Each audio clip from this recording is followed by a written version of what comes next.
you had a lot of cats in your house. And what I need you to do is to go get some cat food. Meow Mix. Go get some Meow Mix and pick up some lesbian strippers on your way back.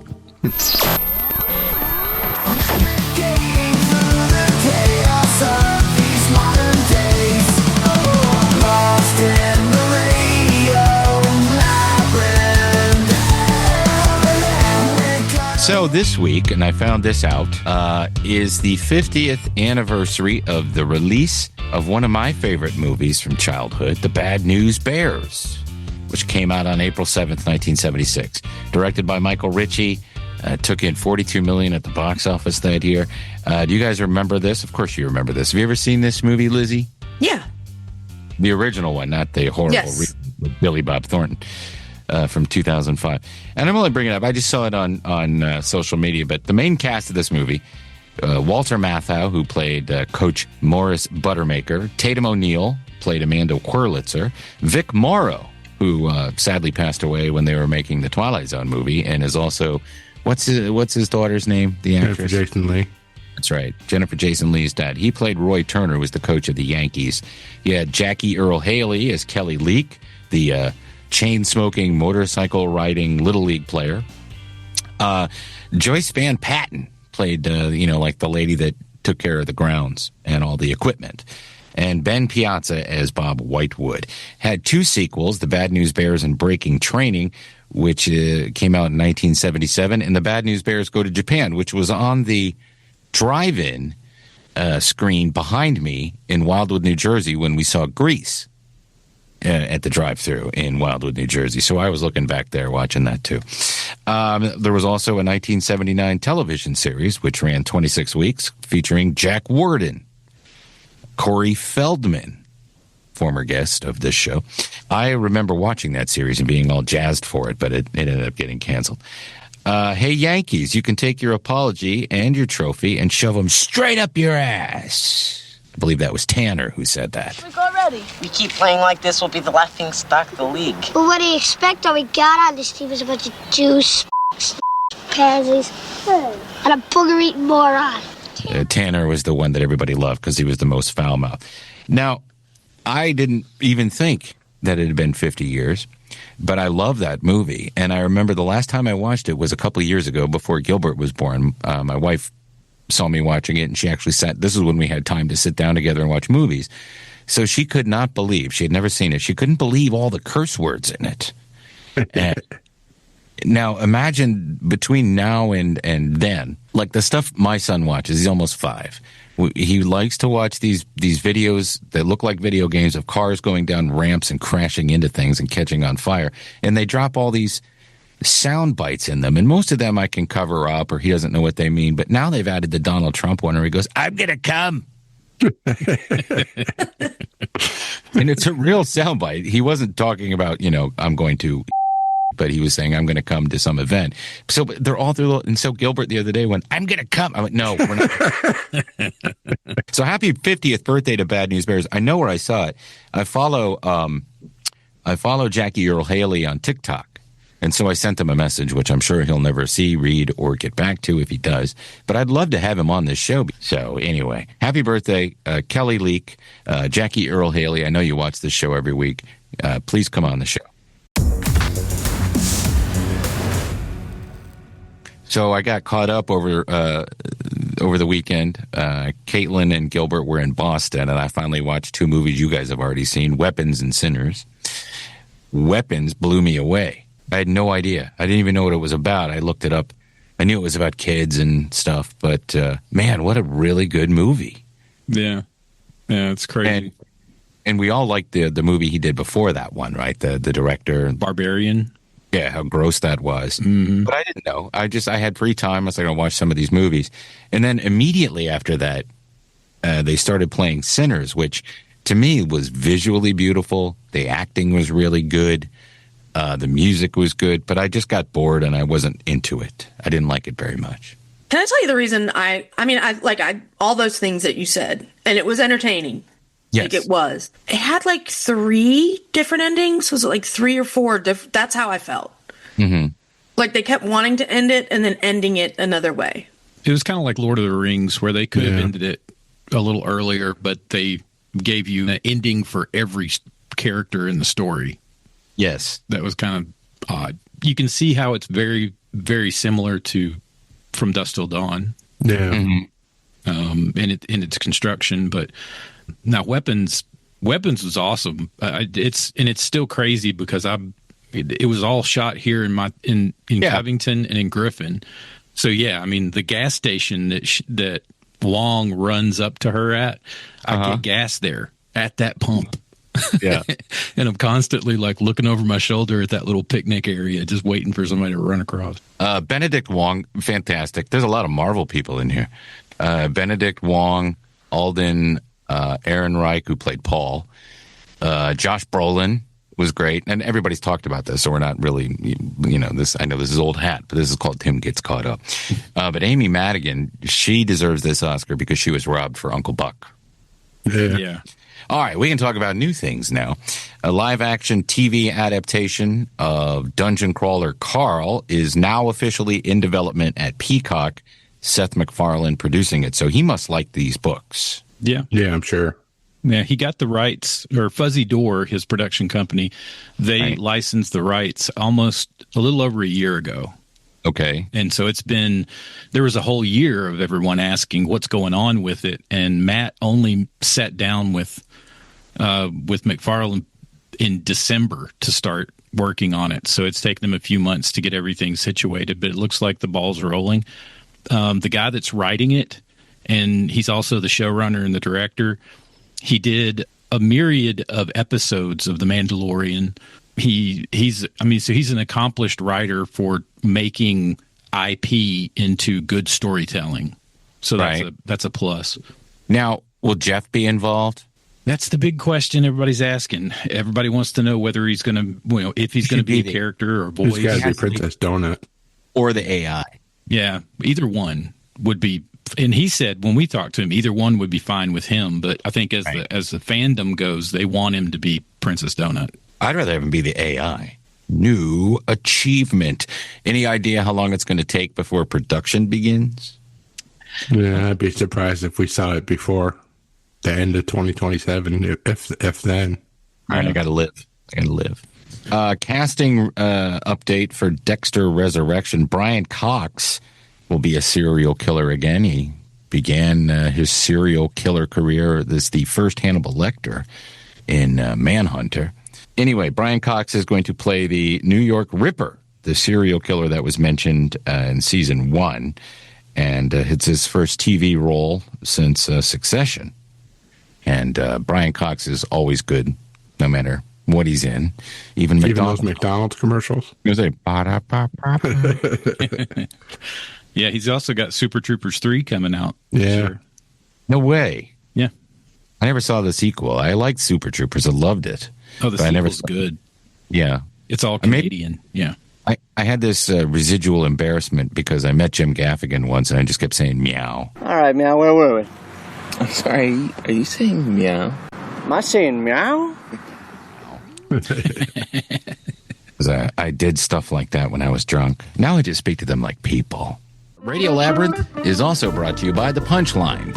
It's tucked inside the legendary Landmark Diner. The Punchline is Atlanta's longest-running premier comedy nightclub. You can get a huge slab of cake, some waffles, maybe some pancakes and sausage. That way you're satisfied and full while you're having a beer and watching very funny comedy. Coming up, it's the World Series of Comedy wrapping up on April 11th. Also April 11th, Chris Andrade, an all-Spanish show. April 16th, comedian Chris Brown. The 17th through the 19th, J. Chris Newberg. And on April 20th, Mary Ryan Brown. Patreon members, keep an eye out for your chance to win a pair of tickets or passes to see an upcoming show.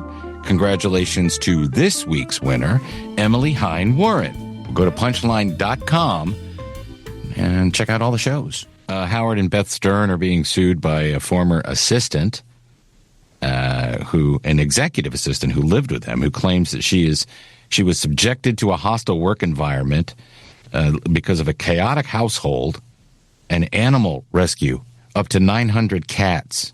Wow. Lots and lots of cats. Let me see if I can get into Howard. Let me see if I can do Howard. so in a sense, you had a lot of cats in your house, and what I need you to do is to go get some cat food, meow mix. Go get some meow mix and pick up some lesbian strippers on your way back. Okay. Wait, did Howard Stern have 900 cats in his house? No, his wife has that pet rescue. Yes. Okay. Yes, his second wife. His first wife rescued a lot of his money when they got divorced. But second wife, Beth. Beth was a model. I believe she's from Pittsburgh. You ever see the movie from 1996 called Flirting with Disaster with Ben Stiller and Patricia Arquette? Oh, yeah. It's you've seen it, Jeff, yes? Yeah. Yeah, Josh Brolin is in it. God, a lot of people are in it. Lily Tomlin. So basically, Lizzie, this movie is 1996 Ben Stiller movie. Téa Leoni. He's an orphan, and he's trying to find his not an orphan. He was adopted. His mom and dad are played by George Segal and Mary Tyler Moore, and he wants to find his real parents. So he contacts the adoption agency, and the movie is his hijinks as he goes around and meets these people who they claim are his parents, and eventually he ends up with Lily Tomlin and Alan Alda, who are very smart. They make LSD in the desert because they're scientists and war people and stuff. Anyway, there's one scene where do you remember the lady that played Darlene? I think that was her name. Her name is Celia, and she was the last replacement waitress on Alice. So if she talks like this, yeah, you know who I'm talking about. Yeah. Well, wasn't she the mom in Wild at Heart? Yes. Yeah. No. The mom in Wild at Heart was actually Belle, who was she replaced Flo.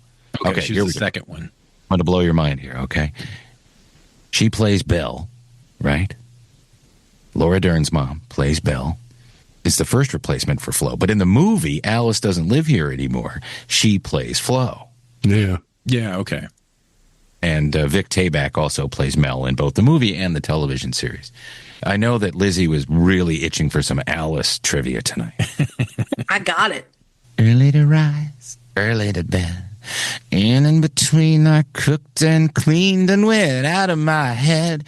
Going through life with blinders on, it's tough to see. I gotta reach out and look for me. There's a new girl in town, and she's looking good. Got a smile, got a song for the neighborhood. Things are great when you stand on your own 2 feet. And this girl's here to say, with some luck and love, life's gonna be so sweet. Bum, bum, bum, bum, bum. I mashed up the two. Everybody from that show is dead. No, they're not. Linda That was Lavin. amazing. Linda Lavin died just last year. And Yes. she sang both of them, both Yep. She did. versions. She also told Meadow to go on a trip to Europe on The Sopranos. Yep. Yeah. Does Dad touch you? What? No, gross. Let's see. Oh, they're all gone, aren't they? Vic He and Tayback. Tommy. Yeah, Tommy died in an accident. A Yeah, freak he went accident. early. Yeah, and his sister's still alive, Nancy McKeon. Yep. No one from the cast of Alice is alive anymore? I don't think so. Maybe Vera's husband? No, I think he died a while ago. I'm going to watch Alice, get back into it. It's been a long time. So anyway, Howard Stern and Beth Stern are being sued, and she doesn't want money, this person. She wants to void a disputed NDA she said she never signed, so she's going to be writing a book. That's my thought on all this. Oh, yeah, for sure. You guys excited for Michael, the upcoming biopic of Michael Jackson?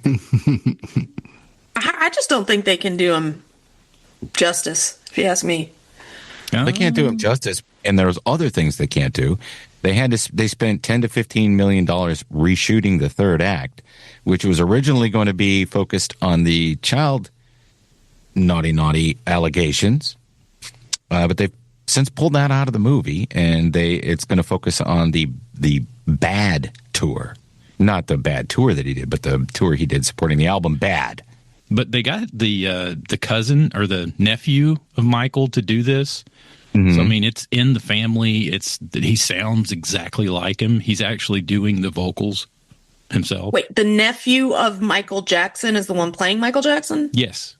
Oh, wow. It's all done in family. That was the whole thing about Janet Jackson's kid, or who's the parent? It's one of, let me see whose it is. I mean, he looks just like Blanket. Let's see. Jafar is Jermaine Jackson's son. Okay. Chris Michael's nephew. Chris Rock joke. He's the... Never mind. You know what I'm talking about. Yeah, I do. All right. The Malcolm in the Middle... We're going to move on. Malcolm in the Middle returns, and by the time you're watching this, it has returned. So if you have Hulu and you liked Malcolm in the Middle, watch it. April 10th. Life's Still Unfair. 4-episode limited series bringing back most of the original cast. Malcolm is an adult. Eric Persullivan, Dewey, is not returning, but the actor that they hired looks like a grown-up Dewey to me because he left acting a long time ago. He's focused on graduate studies, and I think that's pretty cool because they must have offered him an S-load of money. Yeah, they rolled the bank truck up to his house, and he still said no. Yeah. Dewey was my favorite. Yeah. And he's the only decent character in that show, by the way. Yeah. Like the only decent human. Why do you think he didn't want to do it?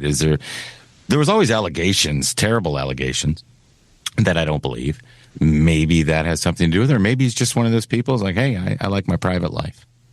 I've never heard about the allegations, but from what I see, like the cast seems to really love each other.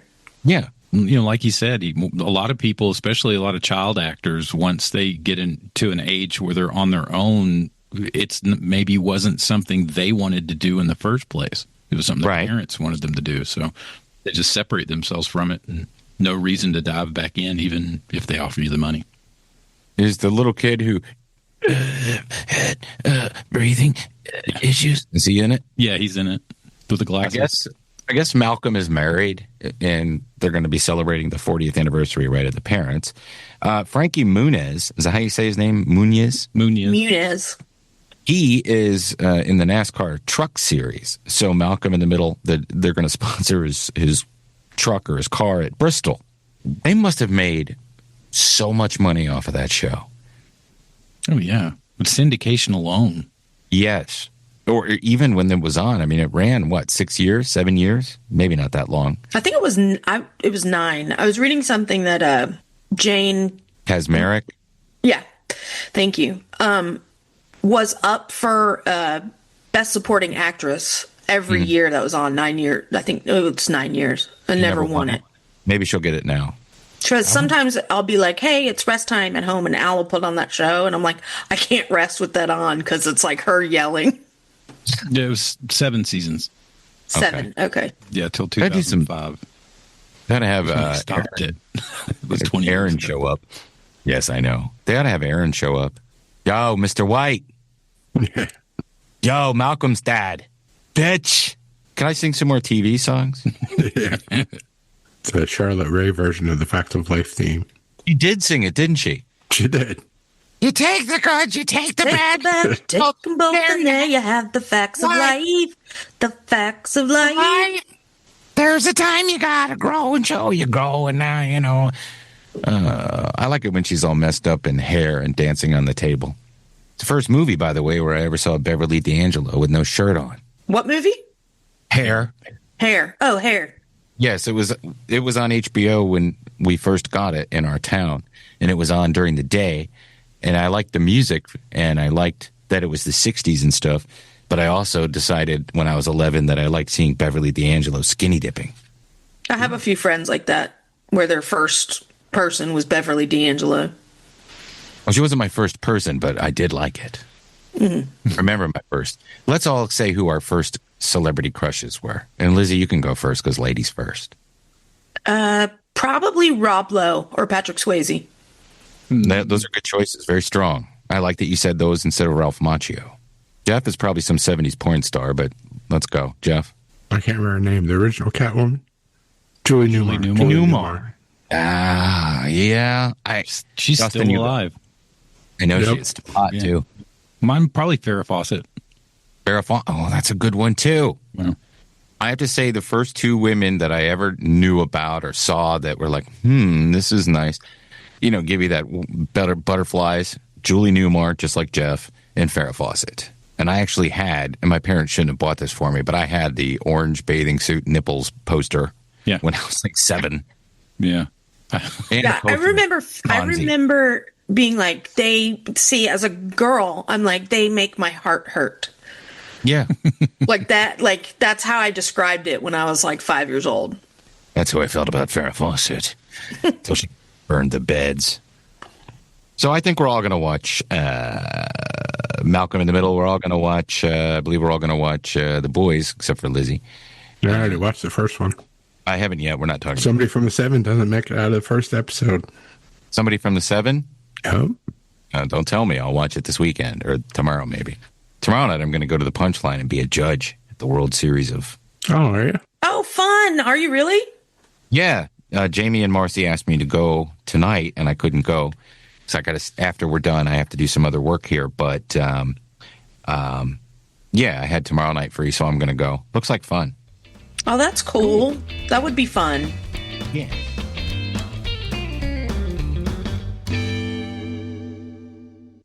Hey, I want to thank our sponsors for Radio Labyrinth, our long-running partners in this little scheme of a podcast we have. Starting with Atlanta Pizza in Euro. They are over in Conyers, which is Dustin's neck of the woods, proudly serving the East Metro Atlanta area for over 40 years. Atlanta Pizza in Euro is a family-owned restaurant in Conyers with the best local craft beer. They have a huge selection of local Georgia and Southeast craft beers on tap, as well as many others available in bottles and cans. Craft beer not your cup of tea? Well, guess what? Try the $4 16-ounce tall boy cans of Busch Light, Natty Light, Coors Light, and PBR. Gyros, pizzas, hot subs, and Greek and Italian specialties. So just go out there and munch down and have a couple of brews and say that we sent you. Tuesday nights, they have team trivia from 7 to 8:30 p.m. The food truck season is upon us, and they have a number of event dates scheduled through the fall. So if you're interested in possibly booking Atlanta Pizza in Euro for a corporate or private event, please give Mike a call at 770-483-6228. Atlanta Pizza and Euro is open Monday through Friday from 11 to 9, Saturdays 12 to 9, and they are closed on Sundays. Radio Labyrinth is also brought to you by another longtime friend, our buddy Brett at LDI. Do you have a commercial or residential construction printing need? Well, then all you got to do is contact LDI Repro Printing of Athens, Georgia. They've been in Athens, Georgia since 2005. They got fast turnaround and affordable prices. Call 706-316-9366 or email them at athens@ldiline.com. Views. Or. And snooze.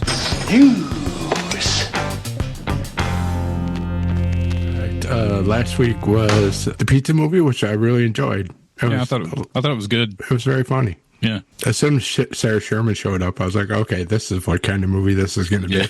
Yeah. It does get to a certain point, and then it just kicks in. Yeah. Yeah. What's it about? These two dudes take like some kind of weird drug, and then unless they eat some pizza, it's going to kill them or something. Yeah. Okay. So they spend the entire movie trying to get from their dorm room down to the lobby to pick up their pizza from a pizza delivery robot. Oh, cool. Yeah. But it's not as easy as it sounds. Yeah, and there's all kinds of people working against them. So it was good. And Your Friends and Neighbors are just back. It's still just as good as season 1. And then The Boys, which just came back today. All right, you watched the first one. But this week, Malcolm in the Middle, which we talked about, comes out on the 10th on Hulu. Definitely a views. Yeah, it's views for me. The show The Audacity on AMC starts on the 12th. This is from one of the people that wrote Better Call Saul and Succession.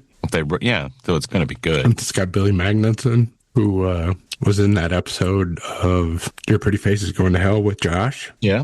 I'm looking forward to it. It looks pretty good. And Jeff, Zach Galifianakis. Your favorite show is number 3.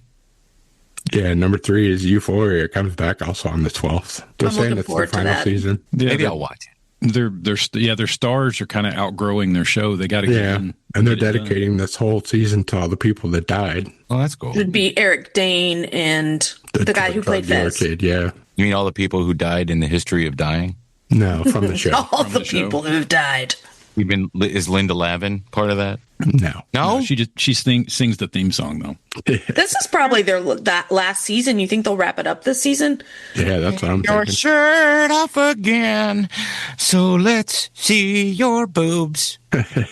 You stole my drugs. Lizzie's not going to watch it, though, because she thinks that Jacob Elordi is so ugly. Yes. Gross. For some reason, my TikTok's full of edits of him, and I'm like, it's just appalling to look at. That hurt your eyes, so look at him. All right, let's do staff picks. Thank you, Jeff. Staff picks. Mine, I have 2 this week. Sorry about that. Paul Van Scott has a YouTube channel that showed up. You don't know what the fuck he is. Yeah. Dick Van Dyke. He don't know what the fuck he is. Paul Van Scott has a YouTube channel, and he looked familiar to me when I started watching it. It's a TV nostalgia, sometimes film, but most of the stuff I watch. He does the top 10 worst series as far as Nielsen ratings go every season. Oh, yeah, I've seen that guy. And I like his he's good, and they're quick. He doesn't go off and blather about them. And so I watched those videos, but it turns out he's an actor and he used to be in radio and stuff. I'd like to get him on here sometime. He seems like he'd be open to that because I just enjoy his content. It's snackable content, as the youth say. But I do like watching these because he finds the clips and the theme songs, and you can see these actors who ended up being on huge shows that if these shows had succeeded that they were on previous, you never would have seen them. So. And some of these shows are terrible. Like, I forgot that there was a Jillian, what's her name? Ann Jillian show. Do you remember Ann Jillian? Yeah. Well, she played a ghost, and only the one kid could see her in the house, and it was the teenage boy. Yeah. And I remember that show. And then the other night I watched one, there was a series from 84 that I think Jeff made fun of me because everybody was watching the A-Team, but there was this show about this guy who drops a lamp, and then this genie comes out, this black dude who's a genie. That sounds really familiar. Yeah, and I watched that show, and I think Jeff and other people at school were picking on me for not watching the A-Team. You got bullied for it? Yeah. Oh, you're watching a gay sitcom, but you're not watching the A-Team. Completely off of topic, but since it popped in my head, what was the TV show with all the people that worked in the restaurant that was on like a tower? Ann Jillian was in that. Ann Jillian was in that. Yeah, and so was all right, well, now I'm going to look it up. So and there wasn't the guy from Murphy Brown in it that played the painter? Yeah. Who did he play? He played in Murphy Brown. He was her painter that always stayed in the house all the time. Oh, who did he play on that then? I thought he was the cook or he was a maitre d' or something. No. Here, I'll tell you the cast. So the show you're talking about is It's a Living, which was a sitcom that ran on regular TV and then got picked up by for syndication. Yeah, the show was really about this actress, Barry Youngfellow. She was she was Jan. But then you had Ann Jillian, Gail Edwards, Paul Kreppel was the snarky piano player. Marion Mercer, who was the wife in 9 to 5. Who else is in this that you would know? Louise Lasser, who was Mary Hartman. Crystal Bernard. Now, the guy you're thinking about is Richard Stahl. He was the snarky cook. Yeah. Or it could have been Earl Bone. I always got those two guys confused. Earl Bone was on the show. He's the psychiatrist in the Terminator 1 and Terminator 2. Cheryl Lee Ralph, who I had a crush on back when that show was on. So those, and Michael Richards was on it from time to time. That was a good show. What made you think of that? Just that I brought up Ann Jillian? Yeah, it was Ann Jillian, and I see her standing at that podium. That's what popped in my head, and I couldn't remember what show it was. Yeah, and Paul Kreppel was like to this show, his character Sonny was like Larry on Three's Company. Yeah. My other one, and check that channel out, by the way, Paul Van Scott. And the other one is just real quick. Paul McCartney's son, James McCartney, is a musician, and he put out a single this week called Black Americano, and oh my God, it's really good. So there you go. That's my staff picks. Ironically, my staff pick this week, I picked up the 4K edition of Wild at Heart. Nice. Since we brought it up earlier. But yeah, David Lynch movie, Nick Cage, Laura Dern, Willem Dafoe, Crispin Glover. The movie that seems like a scary love story that never goes anywhere. Mm-hmm. It just doesn't ever reconcile anything, much like a lot of Lynch stuff. But this one in particular, it's like, I got to watch there's Lost no closing. Highway. Do you have that on 4K? Yeah. Lost Highway, the most bizarre movie ever made. I'm going to watch that. I went to Pizza Hut Classic today in Dahlonega with my nieces and nephews. Oh, really? Did they have the red cups? They did. Well, Nice. they weren't glass, though. No, they're plastic. Yeah, plastic. Well, I remember them being, like, thicker when I was little. Oh, really? But they had the hanging lamps, and they even had a salad bar still. Nice. Did they have the tabletop Pac-Man? Or Galaga? No, they actually didn't have any games or any claw machines, which I was like, can you call yourself a classic? No. Especially with a tabletop. You don't have those. But, yeah, it was fun. It's good pizza. It's a good time. So it's actually a sit-down restaurant with a waitress and everything? Yep. It says, please wait to be seated when you walk in. And yep. Was the pizza the classic Pizza Hut pizza? Yeah, well, you had your choice, like, of the different crusts, but I was like, the pan pizza is what we want, people. So we got the pan pizza, but you can get like a New York style, which I think is 18 inches as opposed to 16. Sweet. Yeah, but we went with the original. And then my niece and nephew ordered chicken fettuccine. And it comes with like a whole big thing of breadsticks with the chicken. And it's only $10 for that. Damn. Yeah, my nephew was like, oh my gosh, 80s prices too. Well, I'm going to have to drive. Well, listen, I'm not driving all the way to DeLon, but if I happen to find myself up there, I will go there. Yeah. I mean, we just drove up 85, pulled off at Gainesville, and then you go through Gainesville to Dahlonega, and it's just right on your left. It's left on your right or right on your left? Right on your left. Right on your left. Yeah. All right. Well, thank you guys for your staff picks, and I guess this is it. This is life, the one you get. So go and have a ball. This is it. Straight ahead, and rest assured, you can't be sure at all. One day at a time. Mm-hmm. One day at a time. Okay. Did you ever watch that show Dream On HBO? Yeah, I love that show. You're reminding me of the character from Dream On this episode, for sure. Brian Ben, why? Well, because you're knowing all of the shows. Yeah, falling back into all the old TV shows. Yeah. Knowing all the songs and the quotes. We used to do this all the time when we first started the show. Didn't we? Mm-hmm. Why not? Isn't Dream On HBO Max? They must not own it. Yeah. I probably shouldn't have been watching that show as a kid, but I did. Yeah, I only watched it because it was funny and there was nudity in it. Yeah, which was interesting. And also, you had let's look at this show. Let's just examine this before we wrap up this week. Look at the cast of this show. You had Brian Ben as Martin Tupper. You had Wendy Malick as his ex-wife. She's always good, and that's where I first saw her. Denny Dillon. Do you remember Denny Dillon? She was From Saturday Night Live. Yes, she was in that horrible season that Gilbert Gottfried was in, the Gene Dumanian season. You had Michael McKean as the boss, Gibby Fisk, and he was doing a British accent the whole time. Yep. Courtney Cox, Dorian Wilson was Eddie, who was Brian's best friend. So that was a good show. Yeah, and it ran for 6 years. Larry Miller. Yeah. Oh, my God, yeah. 6 years this show ran. So I got to wonder why it's not in syndication. Let's take a look. Yeah, that is weird. Why isn't it? It's streaming. I bet you it's because of the movies. Yeah, there was probably too many clips of stuff. Clip licensing, that is the main thing. Ownership and residuals. That's the second thing. But the show relied heavily on clips from old movies and TV shows, which is why it's... WKRP had the same problem, but they sorted it out. What was the other one that had the same problem with the music? Northern Exposure had Northern the same Exposure. thing. Yeah. So that's not streaming anywhere? It just came back, but like a year or two ago, it finally was able to be let go because of all the licensing stuff they got situated.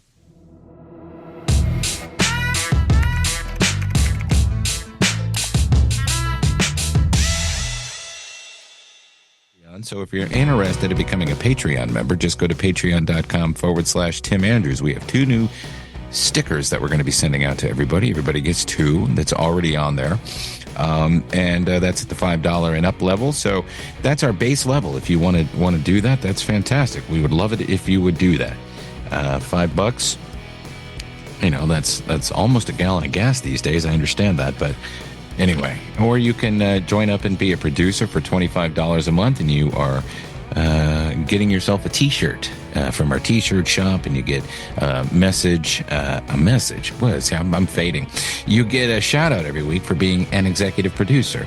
And this week I want to say thank you to Mike Walker, John Allen, Matt Carter, Chris Chandler, Mike D, Jim Fortner, Terry Fuller, Roby Neely, Jeff Peterson, Tim Slayton, Brian and Chelsea Smith, and Pat Turner. Thank you guys very, very much. And I don't think I'm missing anybody, but if I am, please let me know. And as always, when you're a Patreon member, you are eligible to win a pair of tickets to go to an upcoming Punchline show. Well, thank you guys. This has been a fun show. I like doing shit like this where we sing the songs and stuff. So it's been a lot of fun. I don't think we have anything else to go over, do we? No.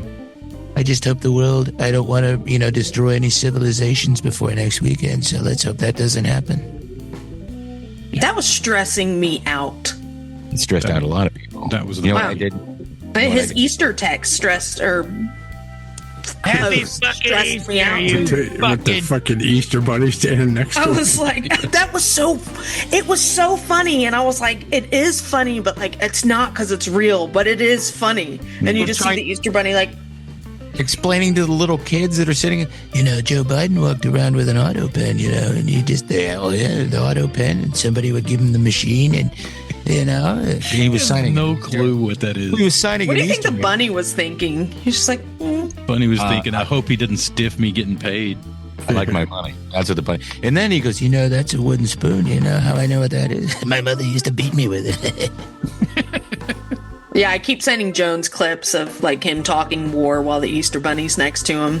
Little kids, do you know where Iran is? We're going to blow the hell out of them if they don't open up the strait. The strait, the little thing. They're going to blow it up. We're going to blow it up. Keep it canon. Keep it canon. Keep it canon. All good things come to an end. What's that got to do with this show? Lost in the rain.